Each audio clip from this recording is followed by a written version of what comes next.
അസ്സാം വലൈക്കും, നമസ്കാരം. ഞാൻ ഈ വാട്സപ്പ് കൂടെ ഈ വീഡിയോയിൽ വരുന്നത് എൻ്റെ സന്തോഷം പങ്കിടാൻ വേണ്ടിയിട്ടാണ് നിങ്ങളുമായിട്ട്.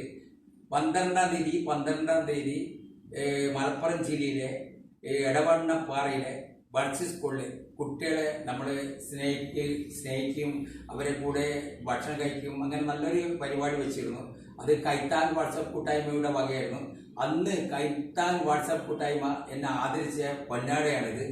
അത് അവിടെ നിന്ന് ഞാൻ നേരെ പോകുന്നത് തിരുവനന്തപുരമാണ്.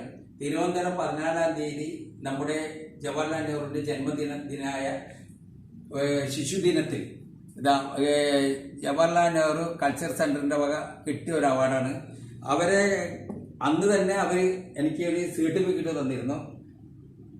ഈ 14-ാം തീയതി രാവിലെയാണ് ഇത് കിട്ടുന്നത്. വൈകുന്നേരം സ്നേഹസാന്ദ്രം വാട്സപ്പ് കൂട്ടായ്മ, അതായത് ഭിന്നശേഷി മക്കളെ സ്നേഹിക്കും, ബഹുമാനിക്കും, സാമ്പത്തികമായിട്ട് സഹായിക്കുന്ന നല്ലൊരു വാട്സപ്പ് കൂട്ടായ്മ അവരെ ഭാഗം കിട്ടിയ ഒരു അവാർഡാണ്.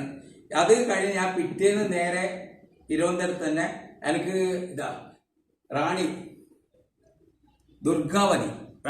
ദുർഗാവതിയുടെ അനുസ്മരണ പരിപാടിയിൽ കിട്ടിയ ഒരു അവാർഡാണിത്. അത് കഴിഞ്ഞ് അന്ന് തന്നെ എനിക്ക് ശിവജിയുടെ ഒരു ബുക്കും കിട്ടിയിരുന്നു, ചരിത്രം. അത് കഴിഞ്ഞ് ഞാൻ നേരെ വരുന്നത് കുണ്ടോട്ടിയിലാണ്. കുണ്ടോട്ടി പാട്ടൊരുമ വാട്സപ്പ് കൂട്ടായ്മയുടെ സ്നേഹസംഗമം ഉണ്ടായിരുന്നു. അതിൽ സലാംക്ക വന്ന് നമ്മുടെ പരിപാടി ഉദ്ഘാടനം ചെയ്യണമെന്ന് പറഞ്ഞതിൻ്റെ പേരിൽ അവിടെ പോയി ആ പരിപാടി ഉദ്ഘാടനം ചെയ്ത് കൊടുത്ത് നേരെ രാത്രി ഇന്നലെ എത്തി. ഇന്ന് രാവിലെ നമ്മുടെ മലപ്പുറം ജില്ലയിലെ മിന്നാമിന്നി എന്ന വാട്സപ്പ് കൂട്ടായ്മയുടെ സ്നേഹസംഗമം വെച്ചിരുന്നു. അത് നമ്മുടെ തലശ്ശേരി പെപ്പർ പാലസിലായിരുന്നു. അവിടെ പോയപ്പോൾ അവര് എന്നെ ആദരിച്ച ഒരു പൊന്നാടയുണ്ട്. ഇത്രയും എനിക്ക് കിട്ടിയതിൽ ഒരുപാട് സന്തോഷമായി. ഇത്രയും 3-4 ദിവസത്തിനുള്ളിൽ ഇത്രയും, അതുപോലെ ഈ മാസം തന്നെ എനിക്ക് നമ്മുടെ കേരള പിറവിൽ 2 അവാർഡ് കിട്ടിയിരുന്നു. ഒന്ന് ഞാൻ നാട്ടിലില്ലാത്തതുകൊണ്ട് എൻ്റെ മകനാ വായിച്ചത്. ഇതിന്റെ പേരിൽ എനിക്ക് ഒരുപാട് സന്തോഷമുണ്ട്.